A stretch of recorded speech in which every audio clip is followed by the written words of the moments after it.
Hello everyone, कैसे हैं आप सब। उम्मीद है अच्छे होंगे। जैसे कि हमने यूपी पीसीएस के 2024 के पेपर पर चर्चा कर ली थी, लेकिन आप सबके कमेंट आ रहे थे कि इसके सी सेट के पेपर पर भी चर्चा करा दी जाए। तो इसी को देखते हुए आज ये वीडियो इसी पर रहेगी। हम यूपी पीसीएस के सी सेट के पेपर को देखेंगे जो अभी हाल में 2024 में हुआ है। उसके बावजूद हम ये भी देखेंगे कि उसका पैटर्न क्या रहता है, किस तरीके से किस पोर्शन से कितने क्वेश्चंस पूछे जाते हैं, और एक तरीके से हम ये भी देखेंगे कि इसका सिलेबस क्या है। ठीक है, हालांकि सिलेबस पर वीडियो बना दी गई है। यदि आपने नहीं देखी है तो आप डिस्क्रिप्शन में जाकर देख सकते हैं, लिंक आपको अपडेट कर दिया जाएगा। उसके बाद अभी इस वीडियो में हम देखेंगे कि इसका जो सी सेट का पेपर रहता है उसका हमारी कट ऑफ पर कोई इफेक्ट पड़ता है या फिर नहीं पड़ता है। तो चलिए बिना किसी देरी के वीडियो को स्टार्ट करते हैं। और हाँ, यदि आप हमारे चैनल पर नए हैं तो चैनल को जरूर सब्सक्राइब कर लीजिए, अपने दोस्तों के साथ शेयर करिए और हमारे टेलीग्राम चैनल से जुड़ जाइए। वहां पर काफी सारे फ्री इनिशिएटिव कराए जा रहे हैं और उनका लाभ लीजिए। तो चलिए स्टार्ट करते हैं। सबसे पहले है यूपी पीसीएस सी सेट परीक्षा में सामान्य अध्ययन पेपर सेकंड। सी सेट में कुल 100 प्रश्न होते हैं। ठीक है, जैसा कि आपको पता है कि इसमें कितने क्वेश्चंस होते हैं, तो इसमें 100 क्वेश्चंस होते हैं। उसके बाद जिनमें से 80 प्रश्न सामान्य ज्ञान के, सामान्य जागरूकता के, तर्क शक्ति से संबंधित होते हैं, जबकि 20 प्रश्न हिंदी और अंग्रेजी भाषा से संबंधित होते हैं।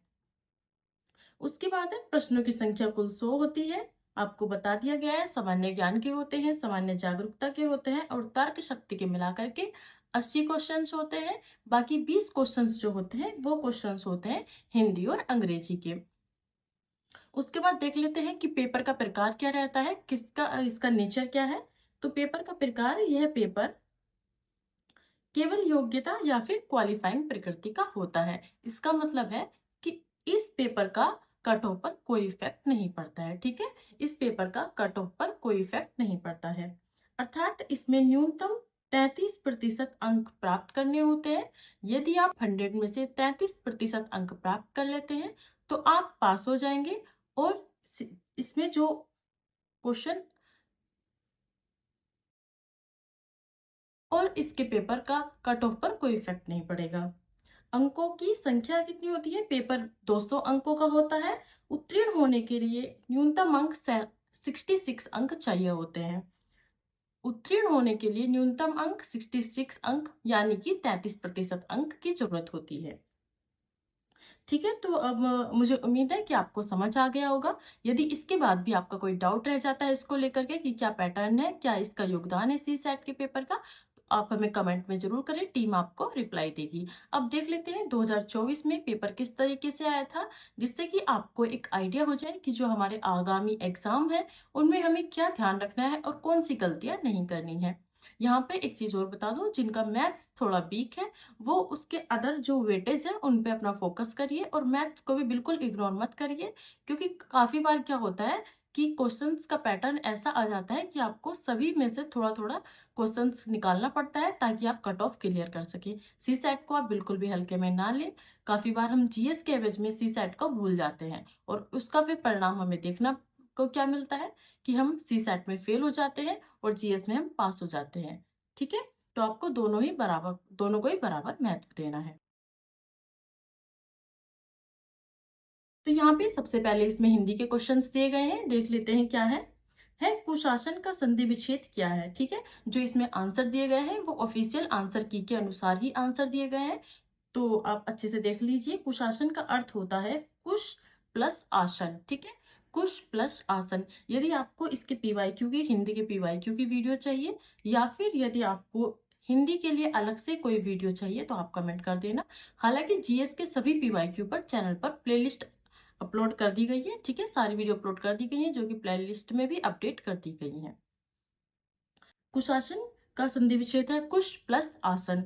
उसके बाद निम्नलिखित में से किस वाक्य में सात सत्यबोधक क्रिया है, तो इसका हो जाएगा लड़के बेहतर खेल खेल रहे हैं। ठीक है, लड़के बेहतर खेल खेल रहे हैं। जिस मूल शब्द में विकार होने से क्रिया बनती है उसे क्या कहते हैं, तो उसे धातु कहते हैं। मैं इसके अदर ऑप्शन इसलिए नहीं पढ़ रही हूँ क्योंकि फिर वीडियो बहुत लंबा हो जाएगा जो कि किसी मतलब का नहीं है। यदि आपको इसकी पीडीएफ चाहिए, आपको क्वेश्चंस देखने हैं, तो आप कमेंट में मैसेज करिए, मैं आपको टेलीग्राम पे पीडीएफ प्रोवाइड करा दूंगी। सूची 1 सूची सेकंड से सुमेलित कीजिए। सूचियों के नीचे दिए गए कूट का प्रयोग का उत्तर सही कीजिए। सबसे पहले है अली शब्द का। अली शब्द का क्या हो जाएगा? अली का हो जाएगा भंवरा या फिर कोयल। ठीक है, अली का हो जाएगा भंवरा या कोयल।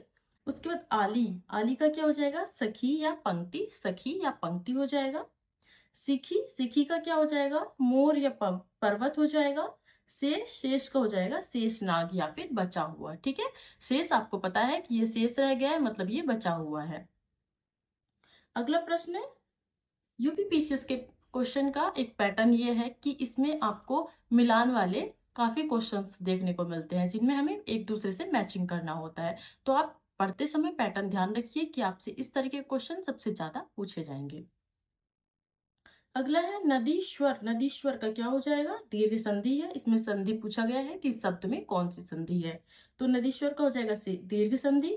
महोत्सव, महोत्सव का हो जाएगा गुण संधि। उसके बाद है मतेक्य। मतेक्य का हो जाएगा मतेक्य का हो जाएगा वृद्धि संधि, सॉरी। और पित्रादेश, पित्रादेश का हो जाएगा सेकंड वाला यड़ संधि। ठीक है, पित्रादेश का हो जाएगा सेकंड यड़ संधि। उसके बाद निम्नलिखित में से कौन सा वाक्य अशुद्ध है? यहाँ पे आपको ध्यान रखना है। प्रश्न पढ़ते समय बहुत ही ध्यान से प्रश्न पढ़ना है, देखना है कि आपसे क्या पूछा गया है। जैसे कि यहाँ पे पूछा गया अशुद्ध, इसकी जगह आप जल्दी जल्दी में शुद्ध भी पढ़ सकते हैं, तो इस बात का आपको विशेष ध्यान रखना है। एक गुलाब की माला खरीद लाना। ठीक है, एक गुलाब की माला खरीद लेना, ये इसका अशुद्ध वाक्य है, क्योंकि इसमें गलत क्या है? एक गुलाब की माला नहीं होती, गुलाब की एक माला होती है। ठीक है, ब्रज भाषा किस अपभ्रंश से विकसित है? ब्रज भाषा किस अपभ्रंश से विकसित है? ठीक है, तो इसका हो जाएगा शोरसेनी अपभ्रंश से, शोरसेनी अपभ्रंश से विकसित है। निम्नलिखित में अंतस्थ व्यंजन नहीं है। जैसे कि देखिए, ये आपको ध्यान रखना है, क्या पूछा है इसमें? अंतस्थ व्यंजन नहीं है। ठीक है, नहीं है पूछा गया है, नहीं है, तो नहीं भी हमें हो जाएगा प ऑप्शन, मतलब प ए ऑप्शन हो जाएगा आंसर। निम्नलिखित में से कौन, निम्नलिखित में प्रत्यय है, प्रत्यय कौन सा है? तो पूजनीय, पूजनीय हमारा सही आंसर हो जाएगा। उत्पत्ति की दृष्टि से शब्दों के प्रकार क्या है, कितने होते हैं? तो 3 होते हैं, तद्भव, तत्सम और देशज शब्द। यदि आपको देखना है कि हिंदी में कौन कौन से टॉपिक है जिनसे प्रश्न पूछे जाते हैं, तो आपको उसकी वीडियो भी डिस्क्रिप्शन में मिल जाएगी। आपको पूरा सिलेबस समझाया गया है, कट ऑफ समझाई गई है, और जितना भी कि किस सब्जेक्ट से कितना वेटेज रहता है, इसका पूरा कवर किया गया है। और हाँ, एक चीज और कि अभी हमारे चैनल पे सर आपको इकोनॉमी की पूरी फुल प्लेलिस्ट अपडेट कर दी गई है, जो कि सर ने आपको पढ़ाई है। बेसिक से एडवांस तक इकोनॉमी आपको पढ़ा दी गई है, क्योंकि हमारे इस चैनल का उद्देश्य है कि हम सबसे पहले उन टॉपिक को, उन सब्जेक्ट को कंप्लीट करें जो कि अदर चैनल पर नहीं है, या फिर आपके लिए टफ है। ठीक है, जो आप खुद से नहीं पढ़ सकते हैं। तो इसलिए हमने पहले आपको इकोनॉमी से शुरू किया है। उसके बाद आप बताइए कौन सा सब्जेक्ट स्टार्ट किया जाए जो आपको कम समझ आता है, आप खुद से नहीं पढ़ सकते हैं। आप जल्दी से कमेंट में बताइए। अगला है निम्नलिखित दोनों कथनों को ध्यानपूर्वक पढ़कर सही विकल्प का चयन कीजिए। इसमें हमें क्या करना है? सही विकल्प का चयन करना है। तो इसमें क्या है, दो, पहला क्या है गलत हो जाएगा, दूसरा सही हो जाएगा। पहला क्या है, संबंध कारक के सभी रूप विशेषण नहीं होते हैं, तो ये क्या है? गलत है। दूसरा है विद्वान का सर्वत्र आदर होता है, एकदम सही बात है। यदि आप पढ़ेंगे लिखेंगे तो आपका आदर किया जाएगा। शुद्ध वर्तनी वाले शब्दों को ध्यान में रखते हुए सही विकल्प का चयन कीजिए। यहाँ पे हमसे पूछा गया है शुद्ध का, हालांकि हमसे ऊपर अशुद्ध पूछा गया था, लेकिन इस प्रश्न में शुद्ध पूछा गया है, तो इस बात का हमें ध्यान रखना है। इसका आंसर हो जाएगा, इसमें फर्स्ट और फोर्थ सही है। निम्नलिखित में फारसी शब्द, फारसी का शब्द है, तो फारसी कौन सा? आदमी जो है, आदमी वो एक फारसी शब्द है। वर्तनी की दृष्टि से शुद्ध वाक्य है। ठीक है, वर्तनी की दृष्टि से इसमें से कौन सा शुद्ध शब्द है? तो हो जाएगा दुरवस्था। नीचे दिए गए विलोम शब्दों का एक युग्म गलत है। यहाँ पे क्या पूछा गया है? ध्यान दीजिए, यहाँ पे पूछा गया कौन सा गलत है, तो कौन सा गलत है? हमारा डी ऑप्शन इसमें गलत हो जाएगा। अगला है निम्नलिखित में से कौन सा विलोम युग्म सही है? तो हो जाएगा संकीर्ण और विस्तीर्ण, सी ऑप्शन इसका सही हो जाएगा। ठीक है, इसमें सी ऑप्शन सही हो जाएगा। पहले हम हिंदी के प्रश्न देख लेते हैं, उसके बाद हम देखेंगे इंग्लिश के, रीजनिंग के, मैथ के सारे पोर्शन इसमें कवर करेंगे। पर्यावरण पर्यावाची की दृष्टि से शुद्ध वर्ग कौन सा है? तो इसका सी ऑप्शन सही हो जाएगा, कुवलय और तामरस। अगला प्रश्न है, फिर से हमको मैचिंग का प्रश्न दिया गया है। जैसे कि मैंने आपको बताया, जीएस और सीसेट के दोनों ही पेपर में मैचिंग के प्रश्न अक्सर हमसे अधिक मात्रा में पूछे जाते हैं। इसका हमारा ऑप्शन हो जाएगा सी सही हो जाएगा। पहले का क्या है, फोर्थ है, ठीक है, दूसरे का थर्ड हो जाएगा, तीसरे का सेकंड हो जाएगा और फोर्थ का ए हो जाएगा।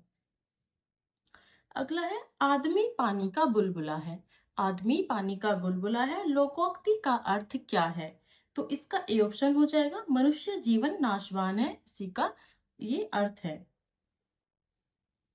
अब यहाँ पे तबेले की बला बंदर के सिर, तबेले की बला बंदर के सिर लोकोक्ति का अर्थ पूछा गया है। तो इसका आंसर सी हो जाएगा, अपराध करे कोई और पकड़ा जाए कोई। फिर यहाँ 21 से 25 तक, 21 से 25 तक इसका ध्यान पैसेज को पढ़ना है और इसके आधार पर आंसर देने हैं, जो कि अक्सर सभी बच्चों के सही होते हैं। और यहाँ पे क्या होता है, सभी स्कोरिंग कर लेते हैं। इसमें क्या है, ये तो बार बार अलग ही पूछा जाता है, फिर भी मैं आपको एक बार बता देती हूँ। इसमें आपको ये ध्यान देना है, नहीं पूछा गया है, तो इसका आंसर डी सही हो जाएगा।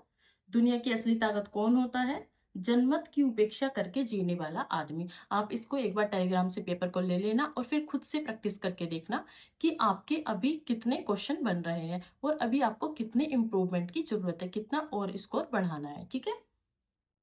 क्रांति करने वाले लोग किसकी तुलना अपने पड़ोसी से नहीं करते, यहाँ पूछा गया है नहीं करते, तो हो जाएगा अपने उद्देश्य की। साधारण शब्द का पर्याय क्या है? तो साधारण का सामान्य हो जाएगा पर्याय। उसके बाद है, साहस की जिंदगी की सबसे बड़ी पहचान क्या है? इसका सी ऑप्शन सही है, यह बिल्कुल निडर, बिल्कुल बेखौफ होती है। तो यहाँ पे अब हमारे जो हिंदी के क्वेश्चंस हैं, 25 क्वेश्चन पूछे गए थे, वो हमारे कंप्लीट हो जाते हैं। अब हम नेक्स्ट देखेंगे, अपने 26 क्वेश्चन से देखेंगे, जो कि हमारा इंग्लिश का पोर्शन रहेगा, ठीक है। और यदि आपने हमारे चैनल को अभी तक लाइक नहीं किया है तो जल्दी से वीडियो को और चैनल को दोनों को लाइक और सब्सक्राइब कर दीजिए। ये इंग्लिश का पोर्शन है। यहाँ पे 26 का हमारा ए ऑप्शन सही हो जाएगा, fill in the blank with the correct option. यहाँ पे करेक्ट ऑप्शन से हमें जो ऑप्शन में दिए गए हैं उसको, जो ब्लैंक्स दिए गए उसको फिल करना है। उसके बाद सेकंड इसमें भी फिल इन द ब्लैंक्स है, इसमें भी करेक्ट ऑप्शन फिल करना है। थर्ड है हमारा फाइंड द करेक्ट सेंटेंस, ठीक है। आप अभी इस बात पर ध्यान दीजिए कि आपसे क्वेश्चन का नेचर क्या है, किस तरह के क्वेश्चन पूछे जा रहे हैं। जैसे कि फिल इन द ब्लैंक्स के क्वेश्चन पूछे गए हैं, अगला क्वेश्चन पूछा गया करेक्ट सेंटेंस क्या होगा, ठीक है। अगला क्वेश्चन है करेक्ट सेंटेंस क्या होगा। उसके बाद है एंटोनियम पूछा गया है कि एंटोनियम क्या होगा इसका। फिर है अपोजिट मीनिंग पूछा गया है। अब देखिए सारे ग्रामर में क्या है, जो भी 3 से 4 टॉपिक दिए गए हैं उनसे एक एक क्वेश्चन पूछा गया है। उसके बाद पूछा गया है the art of beautiful handwriting is known as, तो इसका क्या हो जाएगा, सी ऑप्शन हो जाएगा, कैलीग्राफी हो जाएगा। फिर है 32 क्वेश्चन में क्या पूछा गया है, correct the choose the correct alternative which replace the given sentence या स्टेटमेंट, ठीक है। इस तरीके के क्वेश्चन भी आपसे पूछे जाएंगे, तो इसका आंसर हो जाएगा सी ऑप्शन। अगला है which among the following is a correctly split word. हाँ, ये इस तरीके के प्रश्न भी आपसे पूछे जाते हैं, स्प्लिट करके जो सही होगा वो आपको बताना है। तो इसका आंसर हो जाएगा डी ऑप्शन, इसका सही आंसर हो जाएगा।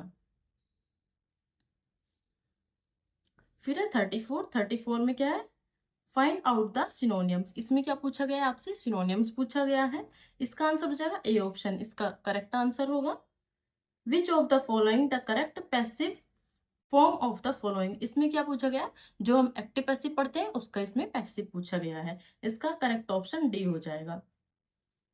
उसके बाद पूछा गया चेंजिंग इनटू डायरेक्ट फॉर्म, ठीक है। डायरेक्ट इनडायरेक्ट जो हम पढ़ते हैं उसमें इन्होंने डायरेक्ट फॉर्म पूछा है, तो इसका करेक्ट आंसर हो जाएगा B option.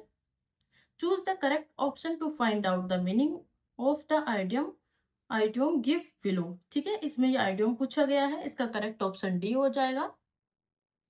What is the meaning of item below one on horn, इसका आंसर क्या हो जाएगा, इसका आंसर सी ऑप्शन हो जाएगा। Select the correct order of mending the puncture in the cycle tube, ये क्वेश्चन पूछा गया था कि जो साइकिल ट्यूब या पंचर होता है उसको बनाने की प्रक्रिया क्या है। और जब ये प्रश्न पूछा गया था तो इसका इतना मजाक बना था कि अब यूपी पीसीएस का लेवल ये हो गया है कि पंचर बनाने की, किस तरीके से पंचर बनाया जाएगा ये पूछा गया है, ठीक है। तो आप हर प्रकार के क्वेश्चन के लिए तैयार रहिए। आपसे कुछ भी कैसा भी क्वेश्चन पूछा जा सकता है। Fill in the blank the correct option, ठीक है, करेक्ट ऑप्शन आपको ब्लैंक्स में फिल करना है। इसका आंसर हो जाएगा बी ऑप्शन। उसके बाद जैसे हमने हिंदी का पैसेज पढ़ा था उसी तरीके से हमको इंग्लिश का पैसेज भी दिया गया है और इसको सोल्व करना है। कितने क्वेश्चन, 41 से 45 तक क्वेश्चन इसी पर बेस्ड रहेंगे। तो इसका जो 41 क्वेश्चन है उसका आंसर हो जाएगा डी ऑप्शन। 42 का हो जाएगा ए ऑप्शन। इसका डायरेक्ट आंसर मैं इसलिए बता रही हूँ क्योंकि पहले आपको पैसेज पढ़ना पड़ेगा, उसी के बेस पर आप आंसर दे पाएंगे। तो आप टेलीग्राम से पीडीएफ लेकर के खुद से करके देख लेना। उसके बाद 43 ऑप्शन का आंसर हो जाएगा सी ऑप्शन। 44 का हो जाएगा ए ऑप्शन। 45 का हो जाएगा डी ऑप्शन, ठीक है। तो अब यहाँ पे हमने 25 क्वेश्चन अपने हिंदी के देखे हैं, 25 क्वेश्चन हमने इंग्लिश के देख लिए हैं। उसके बाद अब हमारा मैथ्स और रीजनिंग के क्वेश्चन शुरू होंगे। 46 क्वेश्चन, क्योंकि मैं मैथ की टीचर नहीं हूँ और मुझे मैथ बहुत अच्छे से नहीं आता है, इसलिए मैं आपको डायरेक्ट आंसर बताते हुए चलूंगी। आप पीडीएफ लेकर के टेलीग्राम से पीडीएफ ले लीजिएगा और क्वेश्चन सॉल्व करके देखिएगा। 46 का हो जाएगा सी ऑप्शन करेक्ट है। 47 का बी सी ऑप्शन करेक्ट है। 48 का डी ऑप्शन करेक्ट है। 49 का डी ऑप्शन करेक्ट है, ठीक है। 49 में क्या पूछा गया है, प्रकार से कम और प्रकार से अधिक वितरण के लिए तोरण वक्र एक दूसरे पर प्रतिच्छेद करते हैं, तो इसका डी ऑप्शन सही है। यदि बिंदु डैश डैश डैश संरेख है तो डैश का मान क्या है, ये आपको बताना है। फिर 51 ऑप्शन है, 27 सेंटीमीटर घन क्यूब आयतन वाले दो घनों को एक सिरे से दूसरे सिरे तक जोड़ा जाता है, तो परिणामी घन आपका पृष्ठीय क्षेत्रफल क्या होगा, ठीक है। यदि आपको इनके आंसर आते भी हैं मैथ वाले, जिनको मैथ आता है वो एक बार कमेंट में जरूर लिखिए कि इनके आंसर्स क्या होंगे। आप ये क्वेश्चन बताइए कि कितने त्रिभुज हैं इस आकृति में, ठीक है। आप इसको एक बार अच्छे से देख लीजिए, ये लीजिए और बताइए कि इस आकृति में कितने क्वेश्चन, कितने त्रिभुज दिए गए हैं। क्या पूछा गया हमसे, कितने त्रिभुज दिए गए हैं। इसमें सभी प्रैक्टिस करिए और आपको सभी को बताना है कि किस तरीके से इसका आंसर क्या होगा। फिर ये पूछा गया श्रेणी के क्वेश्चन से, हर बार पूछे जाते हैं, इसमें लुप्त संख्या क्या होगी ये आपको बताना है। 54 क्वेश्चन है, रुपए 196 को 300 बच्चों में बांटा गया, यदि लड़कियों को रुपए 1 और लड़कों को 50 पैसे मिले तो लड़कों की संख्या क्या है, ठीक है। इसका आंसर बताइए। रुपए 196 को 300 बच्चों में बांटा गया, यदि लड़कियों को रुपए 1 और लड़कों को 50 पैसे मिले तो लड़कों की संख्या क्या है। ऑप्शन आपके सामने है, कमेंट में आंसर बताइए।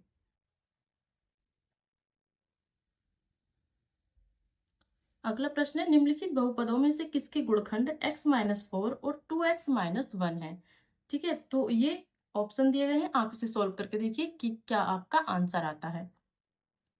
जिस प्रकार 13 संबंधित है 2190 से, उसी प्रकार 14 किस संख्या से संबंधित होगा। तो इसका आंसर हो जाएगा 2737। सॉल्व करके देखिए कि आपका क्या आंसर यही आ रहा है या फिर कुछ और आ रहा है। एक वृत्त में यदि त्रिज्या दुगनी कर दी जाए तो क्षेत्रफल पर क्या प्रभाव पड़ता है, तो इसका हो जाएगा क्षेत्रफल 4 गुना हो जाता है, ठीक है। यदि वृत्त में उसकी त्रिज्या दुगनी कर दी जाएगी तो क्षेत्रफल 4 गुना हो जाएगा। और हाँ, एक बात और बता दूं मैं, यदि आप हमारे टेलीग्राम से नहीं जुड़े हैं तो जुड़ जाइए। वहां पे आपको डेली पीवाईक्यू का टेस्ट कराया जा रहा है, बिल्कुल फ्री ऑफ कॉस्ट है। और उसके अलावा आपको शाम को 8 बजे क्विज का टेस्ट कराया जाता है, जहां पर आपको रैंकिंग दी जाती है, आपको बताया जाता है कि आपका क्या स्थान आया है और दूसरे बच्चों में आप किस लेवल पर स्टैंड करते हैं। तो ये बिल्कुल फ्री है, आप जल्दी से टेलीग्राम पे जुड़ जाइए, डिस्क्रिप्शन में आपको लिंक मिल जाएगा। अगला है, निम्नलिखित आकृति में x और y के मान क्या है। आप देख लीजिए, y ये है और x ये है, ये इनके ऑप्शन है और इसमें डी ऑप्शन करेक्ट है, ठीक है। इसमें पूछा है x और y के क्या मान है। यदि किसी श्रृंखला के सभी अंकों में एक स्थिर संख्या जोड़ दी जाए तो निम्नलिखित में से किसके मान में परिवर्तन नहीं होगा, तो इसका आंसर हो जाएगा बी ऑप्शन, मानक विचलन में, मानक विचलन। यदि किसी वर्ग की भुजाएं दुगनी कर दी जाए तो क्षेत्रफल कितना बढ़ जाएगा। ऐसी प्रश्न अभी हमने ऊपर भी देखा है कि क्षेत्रफल कितना हो जाएगा, और इसमें भी क्षेत्रफल पूछा है। और इस तरह के क्वेश्चन, 1 से 2 क्वेश्चन हमेशा हर बार एग्जाम में पूछे ही जाते हैं, तो इन पर आप अच्छे से प्रैक्टिस कर लीजिए। फिर ये क्वेश्चन है कि डैश डैश डैश को डैश से भाग देने पर शेषफल क्या रहेगा, तो इसका करेक्ट आंसर हो जाएगा डी ऑप्शन। दी गई आकृति में x का मान क्या है, यहाँ पे x पूछा है, तो इस x का मान हो जाएगा 130 डिग्री। ठीक है, 130 डिग्री। यदि निम्नलिखित आंकड़ों का माध्यक 11 है तो k का मान ज्ञात कीजिए। बताइए यहाँ पे k का मान क्या होगा। ठीक है, हालांकि आपने आंसर देख लिया होगा, लेकिन फिर भी आप कमेंट में बताइए कि क्या आपका यही आंसर आ रहा है या फिर आपका कुछ और आंसर आ रहा है। n पूर्णांकों की संख्या जो डैश डैश और डैश को संतुष्ट करती है वह क्या होगी, तो वह संख्या 2 होगी। 3 अंकों की सबसे बड़ी अभाज्य संख्या क्या होगी। इस तरीके के प्रश्न भी 1 से 2 प्रश्न हमेशा हर बार प्रश्न एग्जाम में पूछे जाते हैं, तो 997 होगी। ये प्रश्न देख लीजिए आप, 66 वाला, इसका आंसर बी ऑप्शन है। पाई के मान की गणना सर्वप्रथम किसने की थी। आप इसका एक बार मुझे आंसर बताइए कि इसका आंसर क्या है, यही आंसर होगा या फिर ये गलत आंसर दिया गया है। ठीक है, पाई के मान की गणना सर्वप्रथम किसने की थी। आप कमेंट में मुझे आंसर लिख के बताइए कि इसका करेक्ट आंसर क्या है। फिर नेक्स्ट क्वेश्चन है, यदि 10% वार्षिक ब्याज की दर से 2 वर्ष में किसी धनराशि के चक्रवृद्धि ब्याज और साधारण ब्याज में अंतर ₹12 है तो वह धनराशि ज्ञात कीजिए। ठीक है, तो इसका करेक्ट आंसर हो जाएगा 1200 रुपए। अब अगला प्रश्न देखते हैं। अगला प्रश्न है, सूर्य 45 कलम बेचकर 5 कलम के विक्रय मूल्य के बराबर हानि उठाता है। ठीक है, यहाँ पे ध्यान देना है कि हानि उठाता है ना कि लाभ। तो उसे कुल कितने प्रतिशत की हानि हुई है, तो इसका आंसर हो जाएगा 10%। अगला है, व्यंजक डैश डैश का गुणनखंड है, तो इसका आंसर हो जाएगा सेकंड। फिर 71 क्वेश्चन, ए में कार्य करने की क्षमता बी से 3 गुना अधिक है। ये दोनों मिलकर एक कार्य को 15 दिन में पूरा कर सकते हैं। ए अकेले उस कार्य को कितने दिन में पूरा करेगा, तो इसका आंसर हो जाएगा 20। 40 संतरों का क्रय मूल्य 30 संतरों के विक्रय मूल्य के बराबर है। इसमें उसे कितने प्रतिशत का लाभ होगा, तो इसका आंसर है 33.33% का। 73, एक आदमी अपनी आधी यात्रा 6 किलोमीटर पर घंटे की चाल से और शेष आधी यात्रा 3 किलोमीटर पर घंटे की चाल से तय करता है, उसकी औसत गति क्या होगी, तो इसका आंसर हो जाएगा 4 किलोमीटर पर घंटा। एक संख्या को 53 से विभाजित करने पर भागफल 34 तथा शेषफल 21 प्राप्त होता है, तो वह संख्या क्या होगी, तो इसका आंसर हो जाएगा 1823। अगला क्वेश्चन है, डैश डैश के उप समुच्चयों की संख्या क्या होगी, तो उसका आंसर है 8।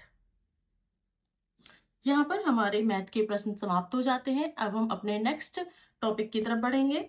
इसमें हमारा पहला प्रश्न होगा, निम्नलिखित में से किस प्रकार की स्मृति की अवधि सबसे कम होती है, तो इसका आंसर हो जाएगा प्रतिमात्मक स्मृति। नेक्स्ट है, कार्यात्मक स्थिरता एक प्रकार की होती है। जो कार्यात्मक स्थिरता होती है एक प्रकार की डैश डैश होती है, तो हो जाएगा मानसिक विकास। मनुष्यों के द्वारा अधिकतर समय अपने और दूसरों के व्यवहार को नियंत्रित करने के लिए प्रयुक्त होता है। क्या होता है, तो शब्द प्रयुक्त होते हैं। हम आपसे बात कर रहे हैं तो इसमें हमारे शब्द का प्रयोग हो रहा है। हम दूसरे लोग क्यों एक विशिष्ट तरीके से व्यवहार करते हैं, यह जानना एक मानवीय प्रवृत्ति है। हमारे और दूसरों के व्यवहार के विवरण की प्रक्रिया क्या कहलाती है, तो इसका आंसर हो जाएगा गुणारोपण कहलाती है। जो इस तरह के क्वेश्चन है, ये क्वेश्चन के लिए कोई अलग से बुक नहीं आती है। ठीक है, तो यदि आप कहेंगे तो जितने भी अभी तक PYQ हुए हैं उनको सभी को कंपाइल करके एक वीडियो में आपको पढ़ा दिया जाएगा और उसकी PDF प्रोवाइड करा दी जाएगी। यदि आपको ये चाहिए तो आप कमेंट में मेंशन कर देना। लोगों की एक दूसरे को पसंद करने की प्रवृत्ति क्या कहलाती है, तो हो जाएगा पसंद की परस्परता। निर्णय लेने में कौन सा पूर्वाग्रह पहली बार प्राप्त जानकारी को अधिक महत्व देने की प्रवृत्ति को संदर्भित करता है, तो इसका आंसर हो जाएगा एंकरिक पूर्वाग्रह। 4 बुनियादी मूल संप्रेषण कौशल क्या है, तो इसका आंसर हो जाएगा डी ऑप्शन। ठीक है, कौन से, दूसरा, चौथा, 6 और 8। ठीक है, 2 4 6 8 इस साइड के जो है यही इसका आंसर हो जाएगा। अगला है, डैश डैश अंतर व्यक्तित्व संदर्भ द्वारा प्रभावित होता है, तो इसका आंसर हो जाएगा भाषा शैली। 20 व्यक्तियों में 90 लोग चाय पसंद करते हैं, जबकि 108 लोग कॉफी पसंद करते हैं और 46 लोग चाय और कॉफी दोनों पसंद करते हैं। कितने लोग ऐसे हैं जो न तो चाय पसंद करते हैं और न ही कॉफी पसंद करते हैं। इस तरह एक क्वेश्चन जरूर आता है। इसका आंसर आप मुझे कमेंट में बताइए, सॉल्व करिए इसे कि इसका आंसर क्या होना चाहिए। यदि कांस्टेबल को 91 के रूप में कोडित किया जाता है तो स्टेबल की संख्या क्या होगी? ठीक है, इसका आंसर हो जाएगा 59। यदि बिलोंगिंग को टेबल स्टेप्स, जो भी है लिखा है ये, के रूप में कोडित किया जाता है तो लिनन का कोड क्या होगा? इसका आंसर बताइए। इसमें आंसर इसका सी हो जाएगा। निम्नलिखित में से कौन सा अन्य 3 से भिन्न है? तो इसका आंसर हो जाएगा मेज। जैसे पोस्टर दीवार से संबंधित है वैसे ही फोटोग्राफ किससे संबंधित है? तो हो जाएगा फ्रेम से। जब दो व्यक्ति साथ में होते हैं तब उनमें से जो देह भाषा के संदर्भ में अधिक रिलैक्स व शांत दिखता है का होता है डैश डैश। तो इसका आंसर होगा उच्च सामाजिक आर्थिक स्तर का। अगला प्रश्न है, अंतर व्यक्तित्व संचार के उदाहरण कौन कौन से हैं? इसका आंसर हो जाएगा 2, 3, 5 और 7 इसका करेक्ट आंसर होगा। निम्नलिखित में से कौन सा मध्यस्थता संचार का उदाहरण है? इसका आंसर हो जाएगा डी ऑप्शन। एक नेता की भूमिका आवश्यकता के 3 चक्रों द्वारा परिभाषित की जाती है। ठीक है, इसका आंसर क्या हो जाएगा? 1, 4 और 7 इसका करेक्ट आंसर हो जाएगा। यदि जो लीप वर्ष नहीं है उस वर्ष 28 फरवरी को मंगलवार पड़ता है तो 28 मार्च को उस वर्ष कौन सा दिन होगा? तो हो जाएगा मंगलवार। निम्नलिखित में से कौन सी एक अच्छे निर्णय की विशेषता होती है? तो यह अव्यवहार्य और पर्याय है, प्राप्य है। समस्या समाधान की प्रक्रिया जहां समस्या का केवल एक ही उत्तर होता है वहां अभिसारी चिंतन कहलाता है। किसी सिद्धांत के आधार पर निम्नलिखित क्रम में विलुप्त संख्या को ज्ञात कीजिए। तो इसका आंसर हो जाएगा 6 डैश डैश। ठीक है, की श्रृंखला में अगला पद क्या होगा? ये संख्या दी गई है, उसके बाद डैश दिया गया है, इसमें अगला शब्द क्या होगा? तो इसका आंसर हो जाएगा 131, 131। डैश डैश कई लोगों का एक ही समय में सॉफ्टवेयर का उपयोग करने की अनुमति देता है ताकि दस्तावेज बनाने के लिए परियोजनाओं का ट्रैक रखा जा सके। इसका आंसर हो जाएगा नेटवर्क। अंतर व्यक्तित्व संचार का दूसरा नाम क्या है? तो हो जाएगा डायडिक द्वितीयक संचार। निम्नलिखित में से कौन सा युग्म सही नहीं है? यहाँ पे ध्यान देना है, क्या पूछा गया है? यहाँ पे हमसे पूछा गया कौन सा सही नहीं है, तो इसका आंसर हो जाएगा ए ऑप्शन। ठीक है, ए ऑप्शन इसका सही हो जाएगा। यहाँ पे हमारा सी सेट का पेपर कंप्लीट हो जाता है। आपको वीडियो कैसी लगी है आप कमेंट में जरूर बताइए, और यदि आप किसी नेक्स्ट टॉपिक पे, पर्टिकुलर टॉपिक पे वीडियो चाहते हैं तो वो भी आप हमें कमेंट में बता सकते हैं। चैनल को सब्सक्राइब कर लीजिए और टेलीग्राम से ज्वाइन कर लीजिए। ठीक है।